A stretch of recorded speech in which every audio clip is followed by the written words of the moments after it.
I turned off news altogether. I hate to say it, but I don't trust much of anything. It's the rage bait.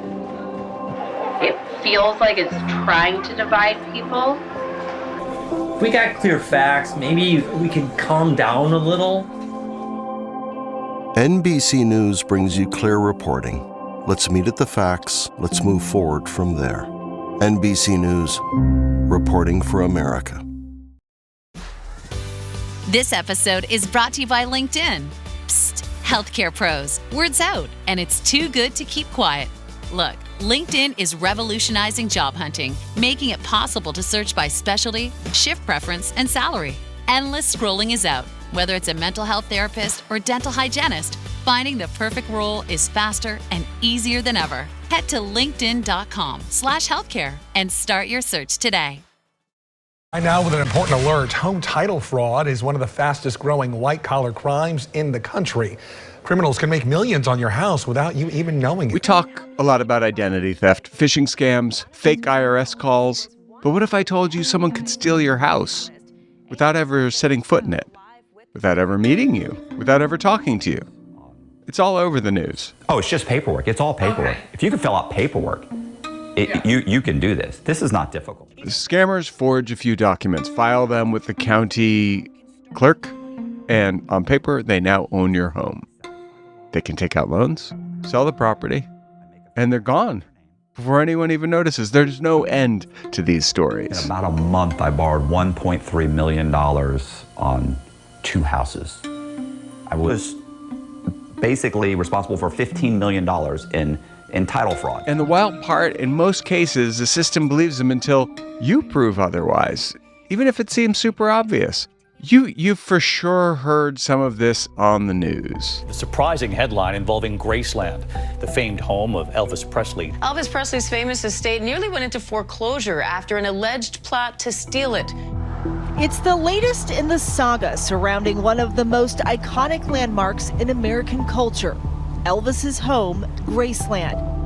The estate was almost sold out from under the Presley family in May. Today we're digging into how a crime built on paperwork can upend lives and why even Graceland wasn't safe from it. Because the question isn't, could this happen? It's, how do you know it hasn't already happened? I'm Beau Friedlander, and this is What the Hack, the show that asks, in a world where your data is everywhere, how do you stay safe online?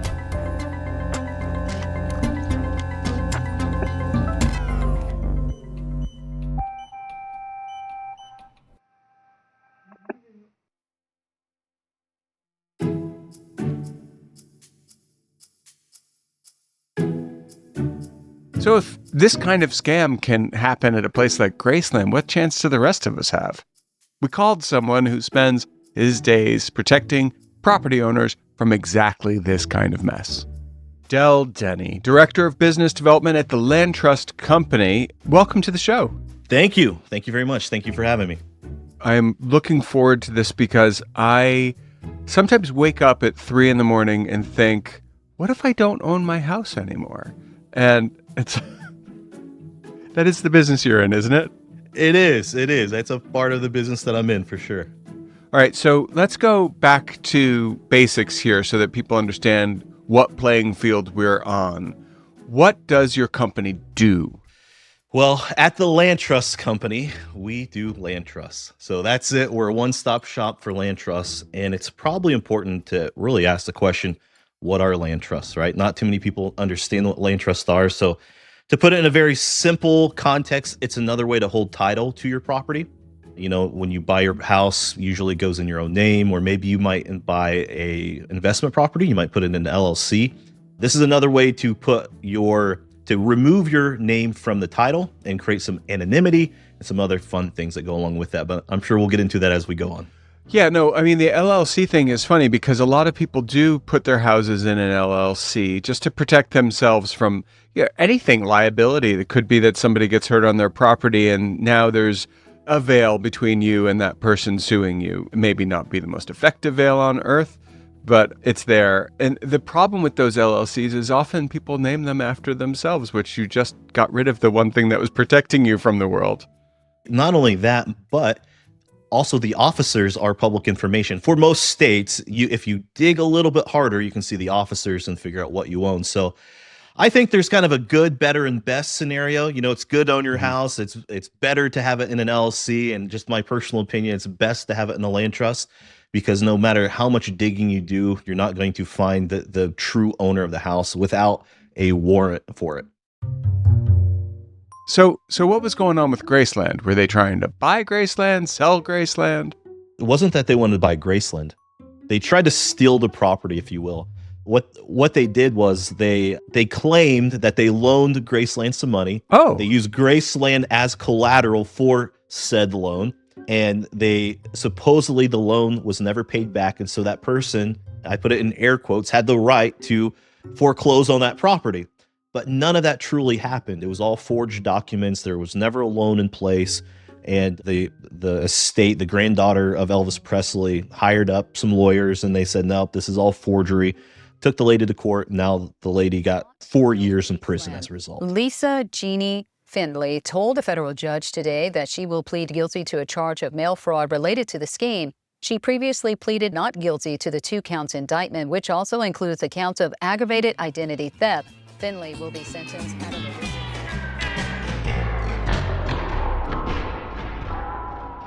And what role did public-facing data have in the criminal's ability to pull that off? Just understanding who owned the house at that point. It's crazy that even high net worth estates still don't have these safety nets in place, and so that's just what people do. They have the internet, they have different bots and AI that's out there that scans the internet with just a couple clicks, and they're able to see, and they just start throwing out, letters and claims, and they just do this on the masses, and finally something hits and they might get something, but they're doing this at a mass scale, which is very, very scary. Oh, so this is Dragnet. They're just trawling and trolling until they find, oh, here's one. Exactly. And this property is worth $4 million, and that's the person who owns it. Here I go. That's exactly it. They're doing this on such a mass scale.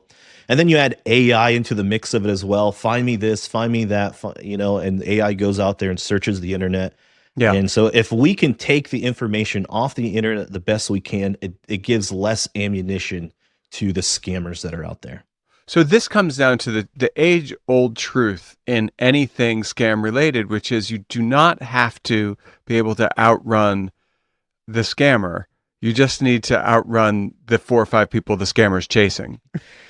More or less, it's like the bear, right? You don't have to outrun the bear. You got to outrun your friend. Yeah, that's more or less. Which is sad, but it's like, I'm sorry, but bye. It is what it is. All right, catch up, Bill. But is it? I mean, by the same token, are we starting to enter into a threatscape where it's a financial Darwin Award to have your deed stolen? I haven't really thought about it that way, but I think you're right. I really do. It's one of those things where there's so many people that are out there. There's a lot of elderly that are out there. There's vacant land. There's so much out there. And we're just not keeping an ear to the ground. And it's going to be the case where if you haven't been proactive at protecting yourself, your risk is very high. If you think about AI and how smart AI is getting and what it can do, and AI agents and going out there and scanning the web, it's making these scammers, unfortunately, very, very effective in what they do. They're becoming very, very efficient at scamming. And, for good or for bad, what AI is, we have to be even more diligent as homeowners to protect our property, to protect our title, to protect our personal information. So you just can't stand idle anymore. You have to be proactive in protecting yourself. No, but how important is this for somebody who owns a $400,000 or $600,000 house? Does it matter, or is this something that's really just for the elite out there? Matters for everybody. There's no one that's not at risk when it comes to owning your property. If there's some equity, if there's a chance for them to put a home equity line of credit against your property, strip it, they're going to take it. So even if you have a $200,000 property, and let's say you have $100,000 of equity in it, there's still equity to be stripped from that. So it doesn't really matter who you are. It's just if you made it easy for them to tap into it, they're going to take it. They're looking for low-hanging fruit. They're not digging into it. They're not, going to serve go to the courts, ask for a warrant to see who is the beneficiary of the land trust. They're not going to go to that extreme. They're going to say, okay, perfect. Here's John Smith. They live in Florida, but they have a house, or they have vacant land in Illinois. They probably haven't seen that vacant land in 20 years. Let's see what I can do with that.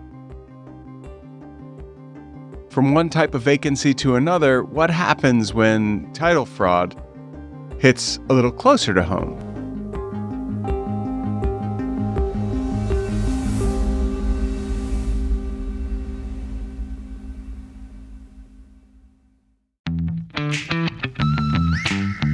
What if an appliance emergency didn't have to be? If your appliances suddenly decided they were done, don't stress. Best Buy has you covered with a wide variety of major appliances from trusted brands, in stock and available now. So you don't have to worry about laundry piling up, refilling the fridge, or that big dinner party you're hosting. Because Best Buy has the knowledge and expertise to get you the right appliance for your home. Learn more at bestbuy.com. Best Buy. Imagine that. This podcast is brought to you by Carvana. Carvana lets you buy your next car on your terms. Explore a massive inventory online, filter for what matters, and find your perfect match. Then choose delivery to your home or pick it up at one of Carvana's iconic car vending machines. Every car also comes with a 7-day money-back guarantee, so you can make sure it's the right fit. Buy your car on Carvana. Delivery or pickup fees may apply. Limitations and exclusions may apply. See our 7-day return policy at Carvana.com. Carvana. So I actually got a call from a friend of mine who's a public figure whose house is in an LLC sadly named after that person. And so, it doesn't matter that the officers of the LLC are searchable and findable. It's just all right there. How does a trust protect you against that? What is the legal status that makes that something that can't be pierced as easily? Yeah, that is such a great question, and that's exactly how we help. And so you think about the type of people out, public figures, doctors, psychiatrists, first responders, people that deal with the public a lot, and maybe they don't necessarily want people to know where they live, right? Could be an athlete, right? You don't hit the winning soccer goal and then they come after you, right? We've seen it in the news time and time before. And it has happened, yeah. This is something a lot of public figures have been using for years. We've been around for over 100 years doing this. And so people have been doing this for a long time. Probably everyone else should too, since we have this little thing called the internet out there.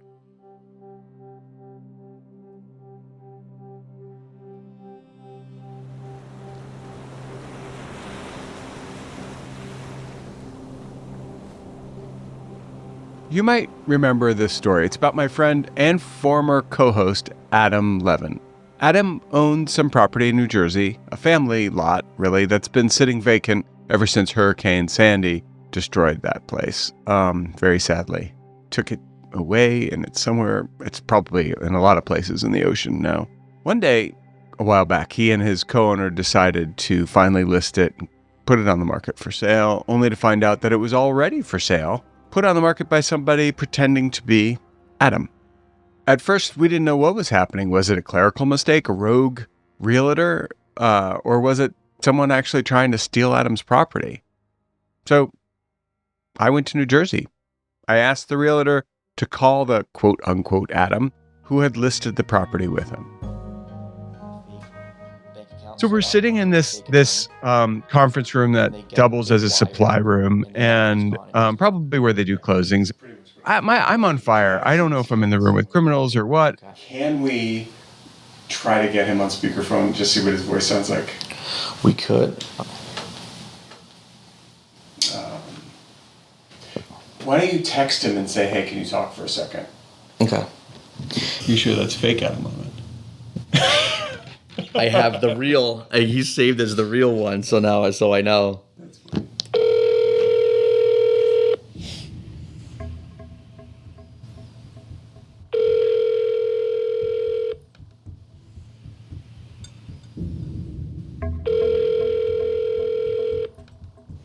Come on, answer.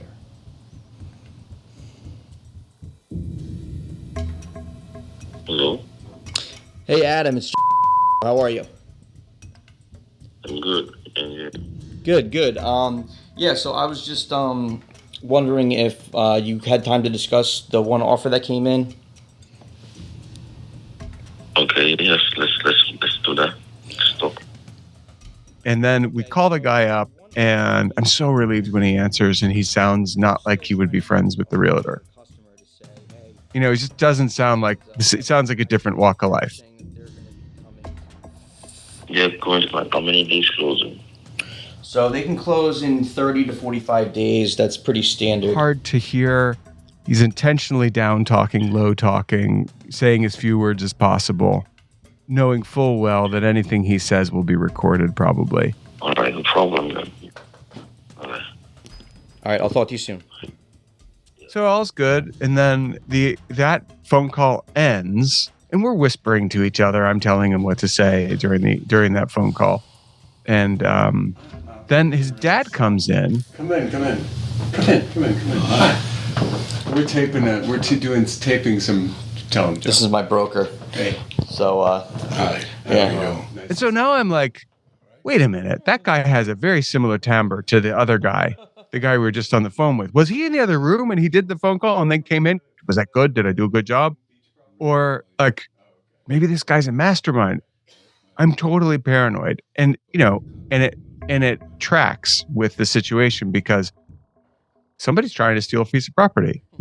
Everyone in the situation, like, this is clue. You know, who was it? Was the butler in the library with the candlestick? Who knows? It's scary what the public can do. It just gets crazier and crazier as the years go on. Denney again. And so, especially with the internet, everyone is so good at the internet. It's a quick little Google search and you can find out a lot of information about people.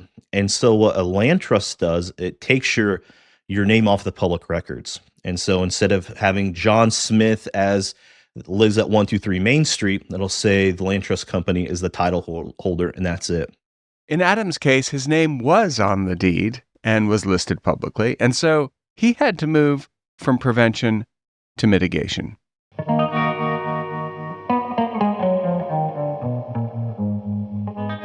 So I reach out to the FBI. I call them up and I tell them everything that's happened. I have this property in Manahawkin, New Jersey.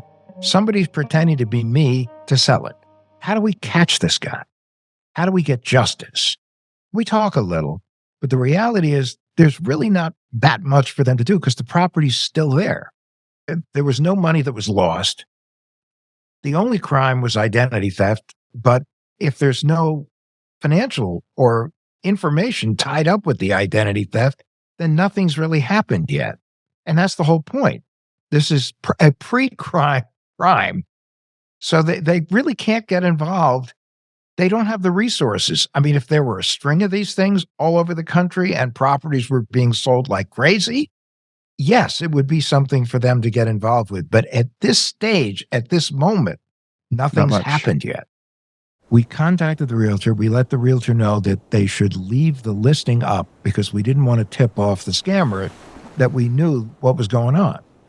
And the FBI came back after an initial investigation. They said, really not sure there's a lot that we can do, but it's up to you. You're the property owner.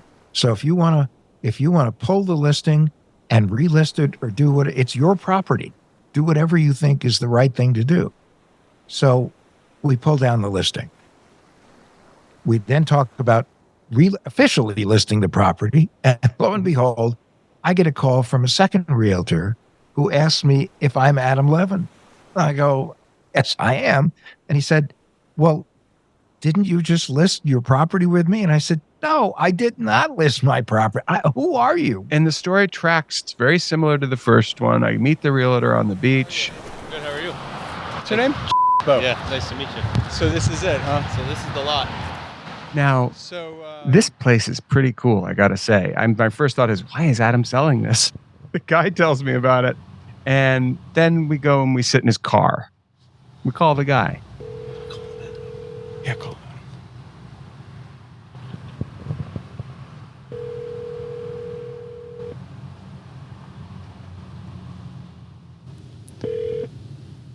Please leave your message for 407.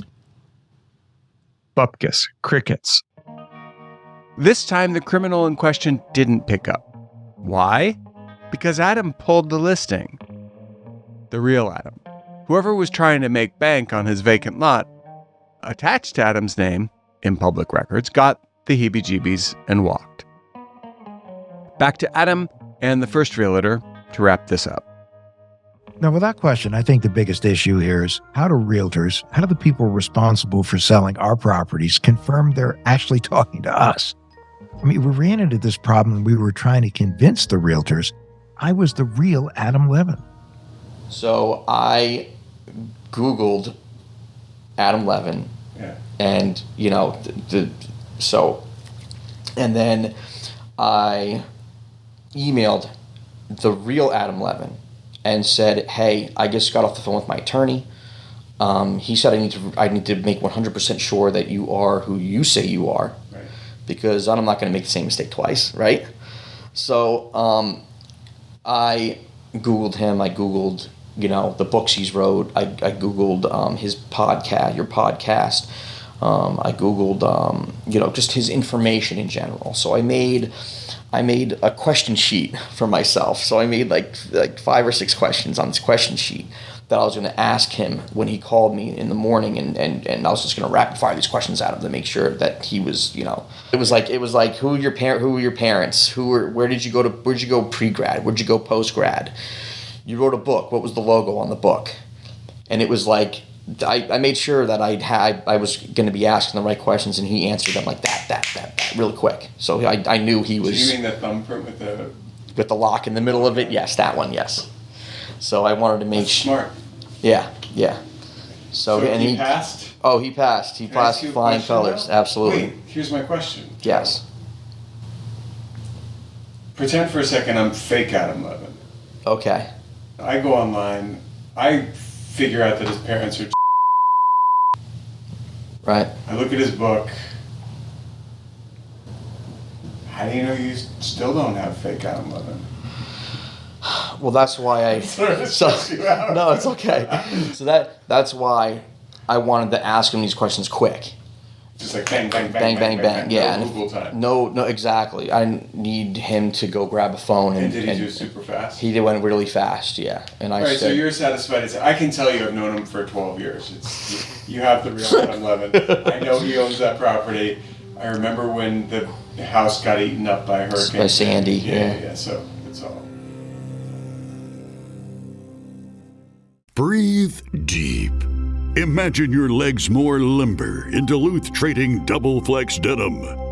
Envision euphorically squatting for that can of suds, bending for your toolbox in a state of bliss, lunging for your laser level on a whole new level. Relax and allow the flex to fill you with ability. Find your inner flex in Double Flex Denim only at Duluth Trading. This episode is brought to you by Netflix. New players, new games, new rules. Squid Game, The Challenge returns for a gripping second season. 456 contestants from all walks of life, competing in the ultimate test of strategy, alliances, and endurance. For a life-changing prize of $4.56 million. With stakes this high, why make friends when you can make millions? Watch Squid Game, The Challenge Season 2, only on Netflix November 4th.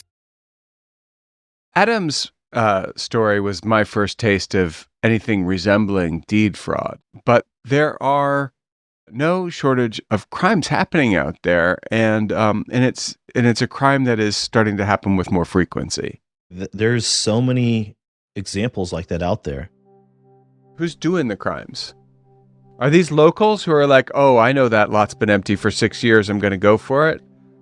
It's all the above, unfortunately. I hate saying that, but it could be, for example, Graceland they were scammed from, I believe, Missouri. So it's domestic, but then there's also, an international play as well. You have China, India, Russia, the typical scammers, hackers that are out there. They're an active threat as well.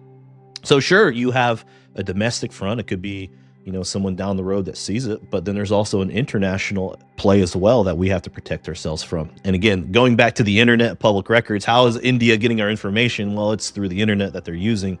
So how can we remove our information? How can we get that data away from them through land trusts, through DeleteMe? All that helps.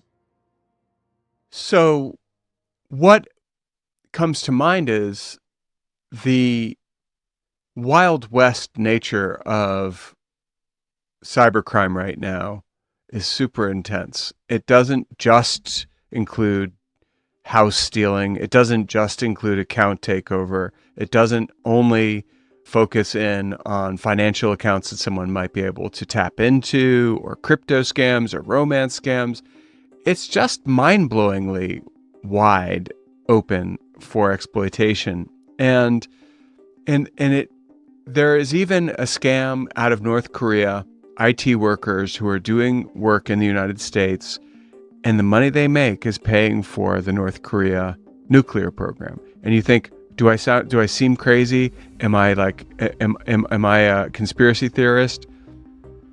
That's well known and covered in major news outlets. That's a thing that's happening. Now, I'm going to make a plug for everyone's patriotic side. That by removing your data from online and making it harder for cyber criminals to target you, you're actually making the whole world safer. I know that sounds crazy, but I just said what I said about North Korea. And I said it and I meant it. And come at me, bro. Don't, actually, because they could hack me in a second. But but the fact is that there are state-sponsored hackers who are financing other things. They don't care about your house. They don't care about your 401k. They don't care about your credit cards. They don't care about anything. They're just after money that they need to fund the things they're doing. And as a result, we're all targets, right? We can actually be a part of the solution, though. And it sounds like, I didn't know this, but it sounds like it's time to put my house in a trust. And I assume I get that for a great sweetheart deal now that we've been on the podcast. But I'm curious, like, how affordable is this in real life? Like, if a person has, you use the example of a $200,000 house, right? If I have a $200,000 house, I don't want to give you $2,000 to protect it. That is fair enough, and I'll say, luckily, you don't have to do that. Great. It's very affordable. You think about what's at risk. The average title fraud claim is $143,000, which is crazy to think about. It's crazy. For us, a property that is less than $1 million, the fee is $197 per year. Per year. Per year. Yep, to protect that.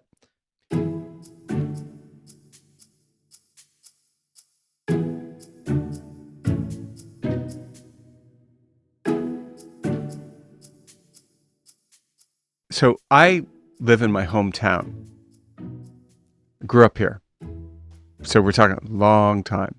I know when a house pops up for sale on the site that I use to look at real estate, which I'm not going to say the name unless you want to give me money. So I go it's just an app on my phone, and once a week I look to see who's selling their house, because I live in a town of 9,000, and chances are I know the house. It's not that big a town. If I'm doing that every week, can somebody put my house on the market without me noticing it?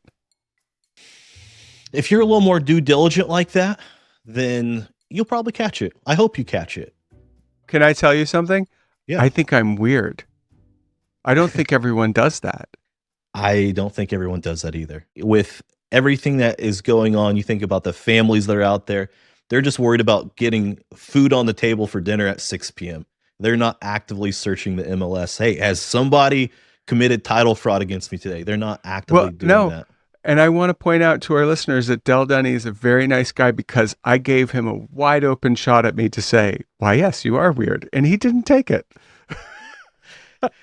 But it is true that I am very much an outlier, but I'm also a person, as if you listen to the show, you know that I'm also a person who, when I go to get money from the bank, I unlock my debit card in the app on my phone, which is protected by biometrics and a password, and then I lock it again. So do you do that? Probably not. Am I an outlier? 100%. Why am I an outlier? Because I do a show about hacks and people are trying to take my money all the time. But the fact is, I might be a little more of a target than your average person. And I do check the real estate market as a matter of fact for that reason, just to make sure, because I have a property and then I have an adjacent property that could be sold, and I just check. If you want to be that person, great. I can tell you that I lose sleep regularly. If you don't want to be that person, there's ways around it, and I think that part of it is making sure your data is not online, and there's a lot of pieces to that puzzle. I completely agree with it, and I do want to mention something about buying real estate. As you're looking at real estate, land trusts is you can purchase property through land trusts, and it's highly advisable too. And the reason why that's important, I'll give you an example, is Disney. Disney is famous for this. So as they were developing their park in Florida, it was around farms. There's a bunch of farms. Now, what they did is they made their offers through the land trust. So it looked like, 1, 2, 3 land trust is purchasing this property. Now, imagine what the farmers would do if they knew Disney was behind that. What would happen to the price of said land? It would go up immensely, right? Now, from an investment standpoint, there's a great bit of anonymity that comes from buying. So real estate investors or corporations, this is also another way to really utilize land trusts. If you need that level of anonymity just to make an investment work, okay, that should tell you everything you need to know. It says a lot about how public information is, and it's not just about Disney either. John D. Rockefeller Jr. did something similar, but for a totally different reason. Back in the 1930s, he secretly bought up tens of thousands of acres in Wyoming under fake company names. The Snake River Land Company, mostly. JY Ranch was another. Things like that. Also, he could quietly donate that land to create Grand Teton National Park. Now, if people had known that was Rockefeller, prices would have shot through the roof, and the government probably would never have been able to afford the park. So, just like Disney, he used the privacy of land trusts to outsmart the market, a market that would have been like, oh, Rockefeller, this house just got more expensive. Only in this case, it was to protect land, right, instead of develop it, which that's a very common use for land trust. But the lesson is kind of the same.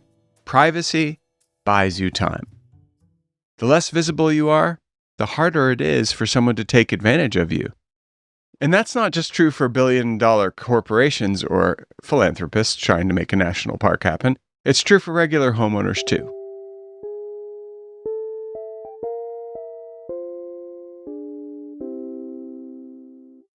And I've been also preaching land trust for a long time for the same reason you do, which is it just makes you harder to hit.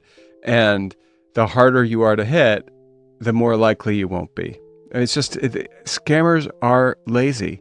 They're not looking to I don't care if you're Fort Knox, I think they'd rather get $10,000 20 different places than focus on getting $200,000 from somebody who's hard to hit. Well, and if I can add to that, maybe attorneys are lazy too. Really? Tell me about that. I'm gonna throw it out there too. Is do we live in a sue-happy society? Absolutely. Let's say that we get in a car accident on the way to McDonald's later on, and an attorney were to do an asset search on you. Okay, it's going to be a quick asset search. When your property's in a land trust, it's going to be tougher to find the assets. And so if you can put that veil over what you have, the attorney might go on to the next case. So this is almost like a mechanical version of an umbrella policy. You're protecting yourself from even the idea that someone might want to go after you.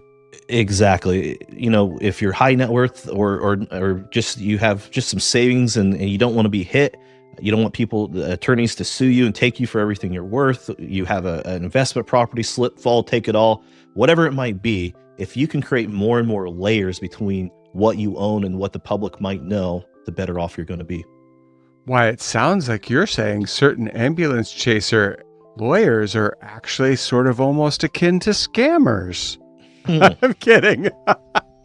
I'll let the listener make their own conclusions with that one. But it's a dangerous world out there, and the more agency that you can have, the better in protecting yourself. 100%.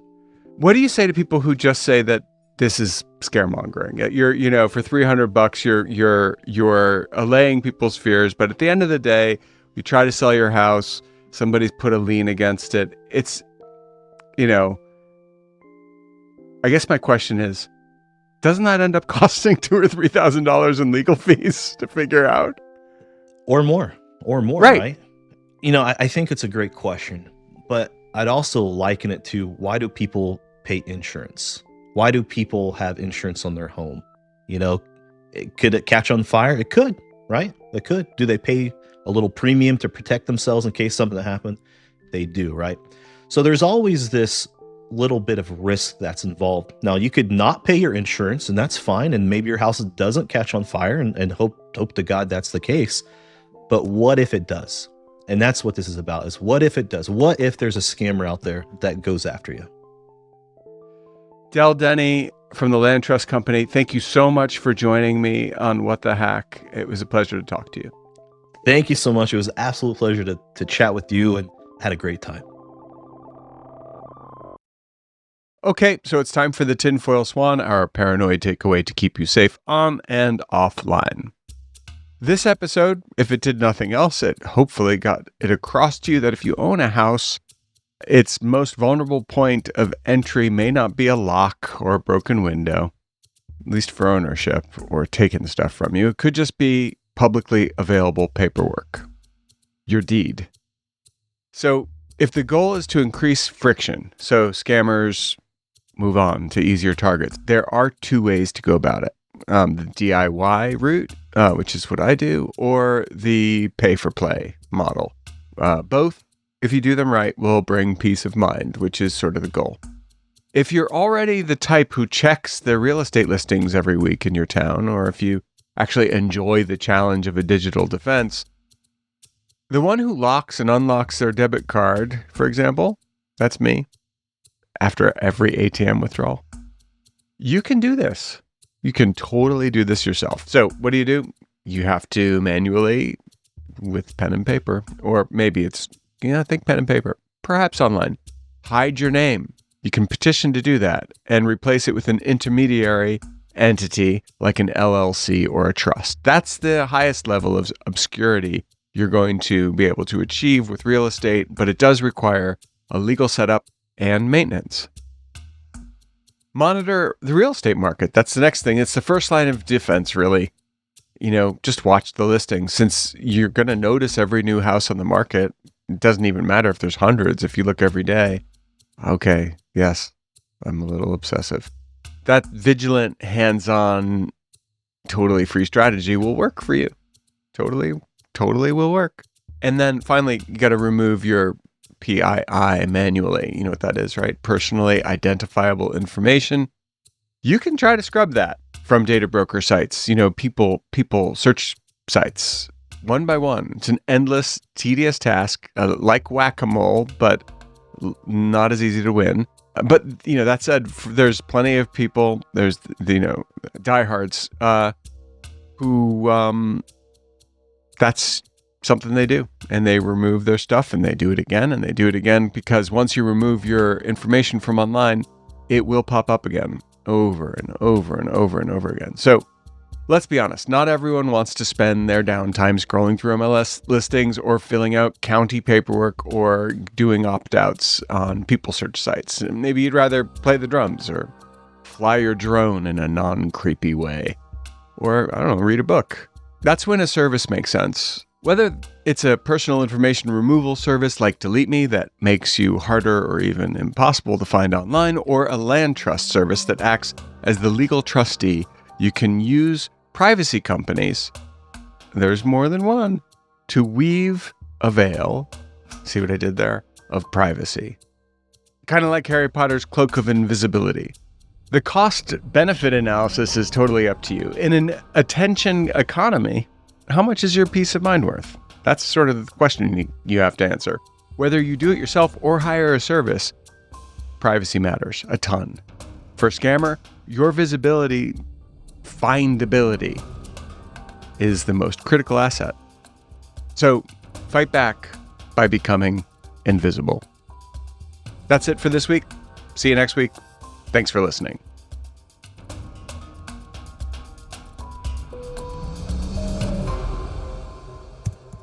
What the Hack is produced by Beau Friedlander, that's me, and Andrew Steven, who also edits the show. What the Hack is brought to you by DeleteMe. DeleteMe makes it quick and easy and safe to remove your personal data online, and was recently named the #1 pick by a New York Times Wirecutter for personal information removal. You can learn more about DeleteMe if you go to joindeleteme.com/WTH. That's joindeleteme.com/WTH. And if you sign up there on that landing page, you will get a 20% discount. I kid you not, a 20% discount. So yes, color me phishing, but it's worth it. What does it mean to live for the common good?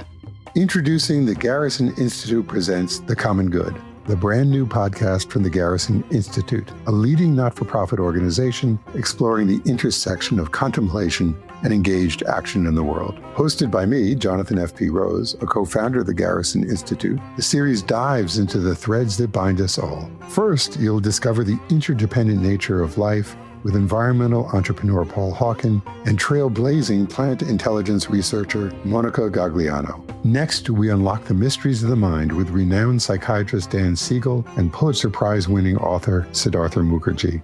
Finally, we experience compassion and action with social justice activist Conda Mason and environmental leader Bill McKibben. We invite you to listen, reflect, and join us in acting for the common good. Follow the Garrison Institute presents The Common Good on Apple Podcasts, Spotify, or wherever you are listening now. The town of Milton may seem normal at first glance, but the shadows are cursed and the expansive woods surrounding town are forbidden. They call it the Void, and nobody comes back alive. You're heading straight for the Void! Milton lives suspended in time, trapped by a darkness that seems to be creeping closer and closer. It's safe. The Void is kept at bay. Is it though? Join 3 friends as they embark on an epic journey into the heart of darkness. The Void, wherever you get your podcasts. This is just the beginning.